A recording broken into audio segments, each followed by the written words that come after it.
Selamat petang, salam sejahtera. Terima kasih karena bersama dengan saya di Nazilin Unity Channel. Ini pendedahan paling menarik dipetik daripada myKMU.net yang kita terima, yang kita dapatkan maklumat sumber yang kita dapat daripada myKMU.net amat menarik perhatian kita. Bahkan lebih daripada menarik perhatian, ianya amat panas. Saudara-saudara sekalian, manakan tidak panasnya? Bayangkan saja dengan tajuk luar biasa ini, gagal hasut rakyat, kempen Perikatan Nasional di PRK Kuala Kubu baru dijangka makin menggila. Nah, saudara-saudara sekalian, kempen Perikatan Nasional PN di PRK Dun Kuala Kubu baru akan semakin menggila kerana serangan disasarkan mereka kepada kerajaan perpaduan tidak berhasil, dakwa Amiruddin Syari. Pengerusi Pakatan Harapan PH Selangor berkata, kempen pembangkang juga seperti berubah-ubah serta cuba memainkan sentimen membangkitkan kemarahan rakyat tanpa bukti dan fakta. Kalau jadi pembangkang tetapi bukan nak bangkang semua benda, lihat semua penamaan semasa sebelum penamaan calon. Kemudian selepas penamaan calon, kempen PN melompat-lompat. Agaknya suka lompat parti, kata beliau. Mula-mula kata nak tukar kerajaan, kemudian nada berubah. Kata ekonomi Selangor dizalimi kerana keluarkan belanjawan defisit. Dia main sentimen tak guna data, katanya dalam ceramah mega perpaduan di Bandar Utama Batangkali malam ini. Menteri Besar Selangor itu berkata, sebaliknya kerajaan perpaduan tampil dengan kempen berbeza, iaitu tawaran dan perancangan untuk pengundi Kuala Kubu baru. Jangkaan saya selepas mereka gagal, mereka akan makin menggila. Sebab apa? Sebab mereka terpaksa menggila. Mereka tak boleh move on daripada kesilapan mereka lakukan. Mereka lah yang bertanggungjawab mencipta ketidakstabilan politik. Bila kita pulih pelaburan masuk, kalau kestabilan ditunjuk ini, kita boleh bentang dasar perubahan tenaga, dasar baru perindustrian besar, dapat menarik pelaburan semikonduktor. Mereka tiada benda lain, terpaksa adakan alasan, katanya. Katanya lagi, malah Perikatan Nasional juga ibarat gila talak apabila menyerang pihak mengadakan kerjasama dengan DAP seperti UMNO dan Pakatan Harapan PH. Barisan Nasional dah 2 tahun bersama DAP, tidak ada masalah pun. Perikatan Nasional hala tuju tak tetap, nak pergi mana tak tahu. Dia tahu ambil kesempatan, curi orang sini nak bentuk kerajaan. Itu timbulkan ketidakstabilan, hasilkan negara tak makmur dan wujudkan krisis. Sedangkan kita 18 parti bergabung untuk pastikan kestabilan kekal. Orang boleh buat kerja, bekalan pulih, ekonomi kita tarik. Inilah masa depan rakyat sekarang, katanya. Dalam majlis yang sama juga, Presiden Amanah Muhammad Sabu berkata, kenaikan gaji penjawat awam yang diumumkan Perdana Menteri Anwar Ibrahim bukti kejayaan kerajaan dalam tempoh 2 tahun memerintah. Katanya lagi, banyak lagi pengumuman, lebih banyak pengumuman akan dibuat pentadbiran kerajaan yang berbaki lebih 3 tahun lagi. Ini kejayaan awal, kejayaan lain akan mendatang. 3,5 tahun menjelang pilihan raya kita akan umum, kejayaan dari semasa ke semasa demi faedah rakyat, katanya lagi.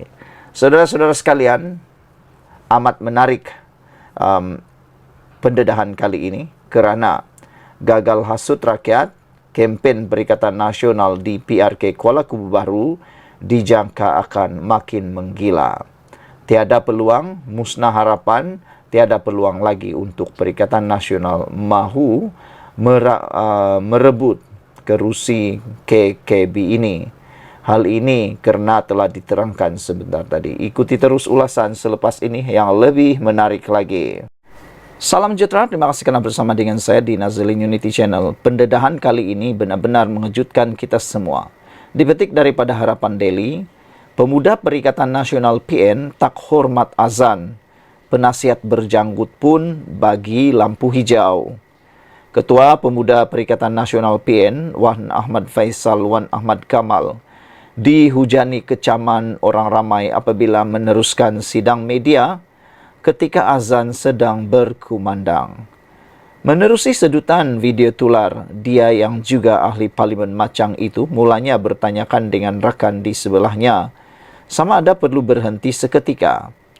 Namun penasihat berjanggut itu kemudian memberi lampu hijau supaya Wan Ahmad Faisal meneruskan sidang media itu. Rata-rata mengecam sikap Wan Ahmad Faisal itu.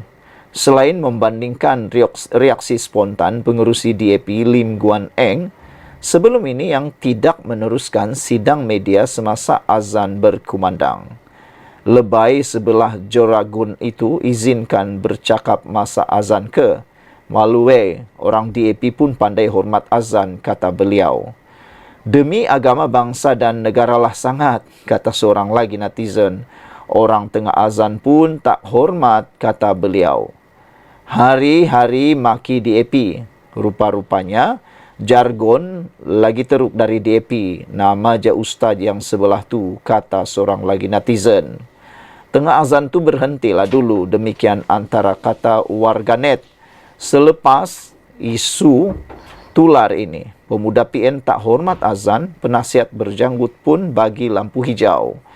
Saudara-saudara sekalian, bercakap tentang perkara tak hormat ini juga tular di media sosial apabila seorang ustaz yang telah seorang guru bergelar ustaz telah pun membuat satu kenyataan hantaran yang berniat menjatuhkan yang seperti berniat untuk menjatuhkan maruah Perdana Menteri ke-10. Namun demikian, apabila itu berlaku tular, akhirnya ustaz ini tampil memohon maaf dengan pengakuan bahwa beliau kata, ustaz itu kata, hanya bergurau tak sangka ada kawan-kawan tularkan. Apabila beliau memohon maaf seperti itu, antara komen daripada netizen atas permohonan maaf itu ialah ada yang menulis, kata mereka, rata-rata warga maya menegaskan bahawa perkara membabitkan maruah seseorang bukan boleh dibawa bergurau. Apa kata kalau maruah beliau pula ustaz itu yang dibawa bergurau, kata mereka. Tidak kurang juga yang menggesa pihak Kementerian Pendidikan mengambil tindakan tegas memandangkan ucapannya tidak mencerminkan kepribadian seorang ustaz. Benda menjatuhkan maruah orang kau buat main. Aduh, sedih dengan perangai walaun-walaun ini, kata seorang lagi penulis. Jadi alasan bergurau dalam grup tertutup tu Allah tak lihat ke? Malaikat tak tak catat ke? Kata beliau. Takut dosa qazaf atau takut diambil tindakan? Ustaz, macam ini tak boleh dibiarkan dan terus dalam KPM, kata seorang lagi penulis. Ustaz, sebeginilah yang akan meracuni fikiran anak-anak di peringkat persekolahan, kata seorang lagi netizen. Dapat apa jadi pentaksub politik? Kalaupun kita gemar politik, politik harus jadi ruang diskusi, ruang pertikaian, memberi merangsang ide. Bukan jelek macam ni. Tak kira di pihak manapun. Biarlah kita bergaduh soal idea, bukan label-melabel. Demikian antara komentar netizen. Sekian dulu untuk kali ini. Jangan lupa tinggalkan komen anda. Sila tekan butang subscribe. Kita jumpa lagi. Bye-bye. Salam sejahtera. Laporan kali ini, ulasan kali ini dijamin menyengat. Dijamin masuk akal dan dijamin anda akan tertarik. Dan tolong share supaya ramai orang bukan saja tergelak, bukan saja menitis air mata, bukannya sedih menitis air mata, tapi menitis air mata kerana terharu dan rasa sebab dengan pendedahan ini. Lucunya sampai boleh mengalirkan air mata. Tak percaya? Ikuti terus ulasan ini yang dipetik dari para Harapan Daily. Ditulis oleh Norman Rezwan. Saudara-saudara sekalian, ini disenaraikan oleh beliau, yaitu Norman Rezwan. Ini disenaraikan senarai kempen Perikatan Nasional di KKB selama seminggu. Semuanya isu kedai kopi. Tak percaya? Ikuti terus ulasan ini. Terbukti selepas seminggu kempen PRK itu, semuanya yang dinyatakan oleh Perikatan Nasional adalah isu-isu yang bermain di kedai kopi yang tidak berguna langsung menurut Norman Redzwan. Apa yang ingin dibawa Perikatan Nasional untuk warga Kuala Kubu Baru? Persoalan ini sangat penting. Apa yang ditawarkan oleh Perikatan Nasional di Kuala Kubu Baru bagi menumbangkan kerajaan Pakatan Harapan ataupun mau merebut kerusi tersebut? Kegilaan apa pembangkang main isu kedai kopi? Kegilaan apa pembangkang main isu kedai kopi? Dah seminggu waktu berkempen, saya mendapatkan maklumat dari staf dan rakan-rakan yang turun mengikuti perkembangan berkempen di Kuala Kubu Baru. Selain itu, saya mengikut rapat di media sosial kempen KKB, sama ada di pihak kerajaan maupun pembangkang. Banyak sangat dalam jangkaan saya menjadi kenyataan. Atau dengan kata lain, ramalanku tepat belaka.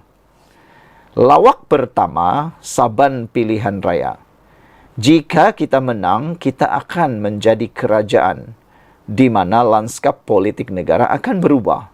Ini lawak pertama yang menjadi modal kempen Perikatan Nasional. Sudah saban kali berulang-ulang digunakan naratif ini.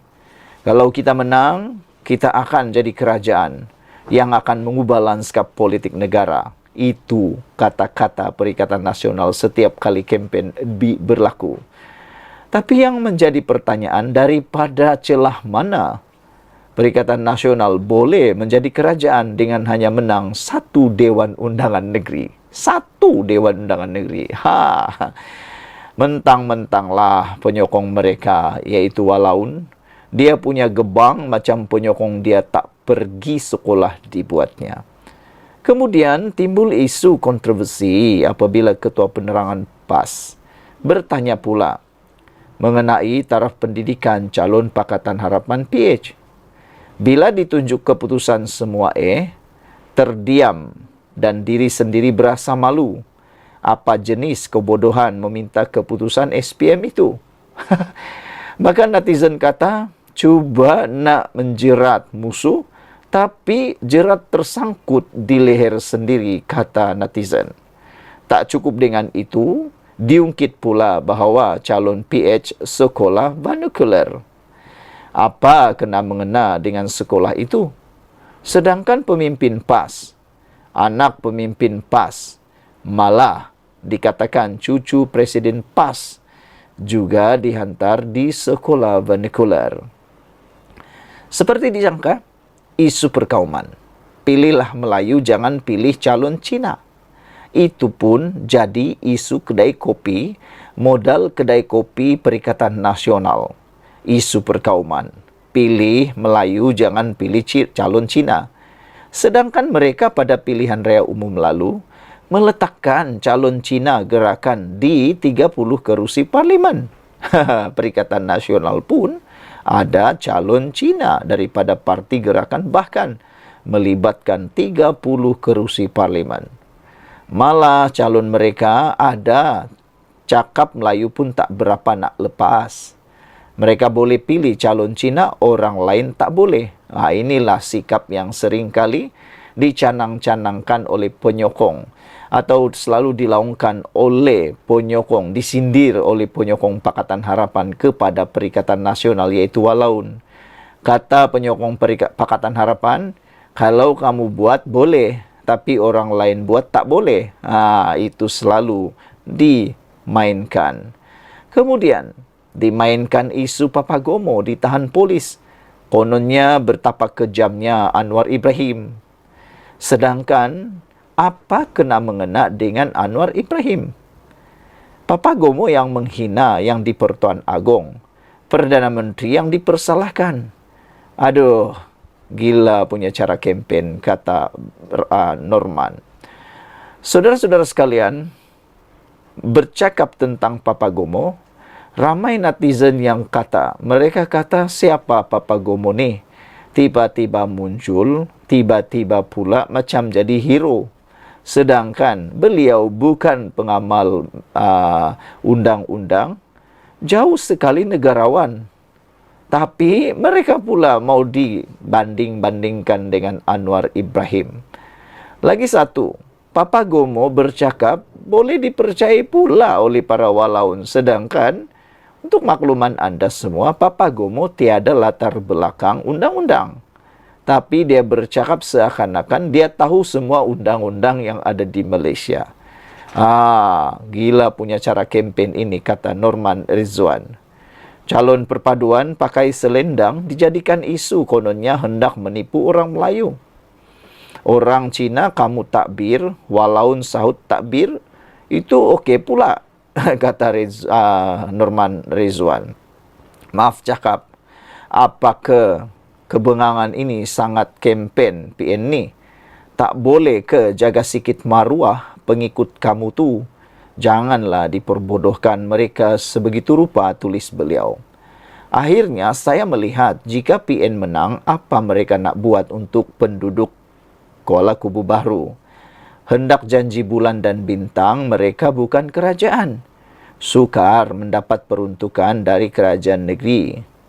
Jadi, kempen mereka pasal kelulusan SPM, Melayu Cina, Papagomo hina agong, konon menang PN jadi kerajaan, isu pakai tudung. Betul-betul. Mereka buat walaun pemikiran IQ bawah 50. Sebab kempen mereka betul-betul nak perbodohkan rakyat.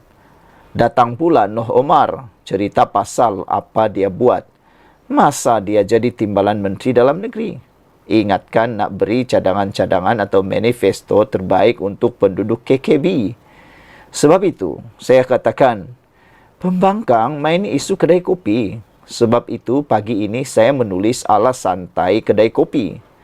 Nak kempen style PH jadi pembangkang tak boleh sebab PH tak makan rasuah. Jadi fitnah dan mainkan isu perkauman sajalah modal pembangkang sekarang ini. Dulu, Inggris yang suka perbodohkan orang Melayu. Zamanlah ini, bangsa saya sendiri memperbodohkan bangsa Melayu, kata Norman. Kita mahu perpaduan rakyat Malaysia, tapi mereka mahukan perpecahan.